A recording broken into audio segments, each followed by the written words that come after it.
playwright, and I was sort of gathering, I wasn't quite able to understand, but it seems like this is not yet a play, but it's going to become a play, this screenplay? No, it started as a play. Okay, so I Yes. misunderstood that. Yes. So this began as a play. Okay, Yes. that makes even more sense now. Right. So the dialogue is incredible. And can you talk a little bit about then adapting this, being a playwright, adapting your work obviously to be a film, and what that kind of dynamic is?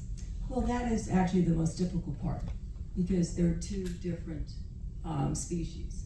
The play, of course, is more limited, and your film is more cinematic.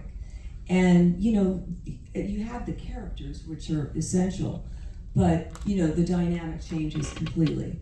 And it has to be more open and broad, and I think we accomplished that with a lot of Michelle's help and everyone's help. Actually, I mean, it was such a learning thing for me as far as, you know, the whole filming process, because it was new to me.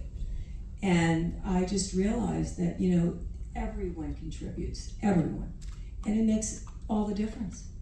Can you talk about just the physical space, like and how the play was staged and what maybe the main locations were? Of course, we know the house, but how did you open it up physically in terms of the space? Well, basically, we didn't do the play, but we did play readings. And so then we branched out, you know, and we took scene for scene, and then we branched out from there. And I actually, you know, it was kind of cute, the condo was actually my son's condo. Ah. And when I wrote it in the play, my son's like a neat freak. You know, it's like more like a hotel than it is an apartment. And I specifically, I described it like completely. So when I told Michelle to come over there, she was like, "Oh, this is like perfect," you know, because, you know, she had envisioned it the way I'd written it. And, you know, it was wonderful the first day of the set to go to my son's condo and to start it from there.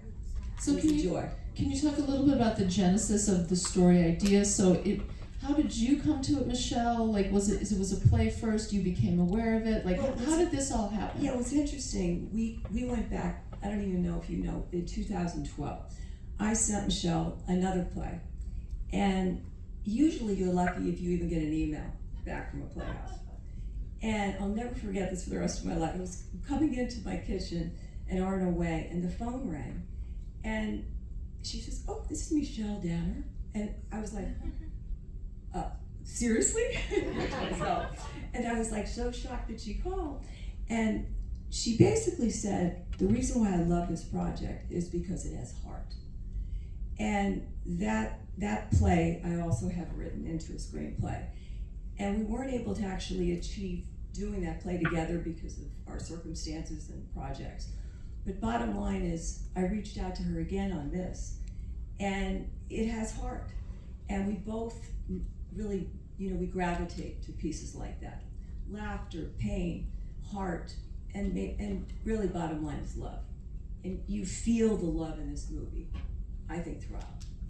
Yeah, I mean, this is a family that bickers, but it's so clear how deeply they love each other. Absolutely. And on that note of family, we have Michelle's family member here. And so, Nicholas, I am a mother of 2 adult sons myself, so I must ask, what is it like to work with your mother to produce a film? I'm assuming it's the happiest time of your life. My mother is my hero, and I don't mean that with any exaggeration. She directed and she starred in this incredible film that Lisa wrote. She never pushed me. I love many things about my mother, and one of my favorite things about her is that she never pushed me into the world of film or theater or storytelling or anything. She let me find my footing and realize on my own that that's what I'm passionate about, that's what I love doing. And once I did, it's, you know, I recently graduated from USC. I was studying film and theater, and there was a phenomenal educational experience, but there's nothing like being on a set and being as close to the main driving creative force on that set as I was to my mom. I joke that my role in all of her films is the emotional support son, because I do whatever is needed of me at the time. In the singing scene, the big scene where she's singing Ave Maria. So my little brother, who's up there, who you may recognize as the boy in the blue jacket behind Sal and Lucia in the church, so we needed a speaker for her to hear the song so she could sing along to it. The speaker we ended up using is his, which is shaped like a helmet from a robot suit from the Fallout video games.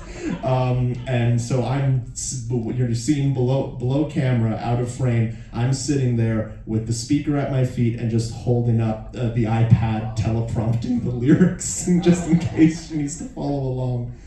But you know, I'm in awe of her, honestly. She's such an inspiration to me. I'm with her, you know, in the editing booths. I'm with her with every project that she has coming up next, and I've learned so much every single moment coming to every single festival, hearing her speak. This is a rather recent experience of getting to be up on these Q&As. I'm usually the one taping or watching her speak, and it's an endless trove of learning about this art form and just seeing the passion on display. You know, when she wants to do a project, when she sees something that connects her to this, in this case, not just being, you know, this family that is very reflective of our family, but of course this connection with my grandmother, her mother.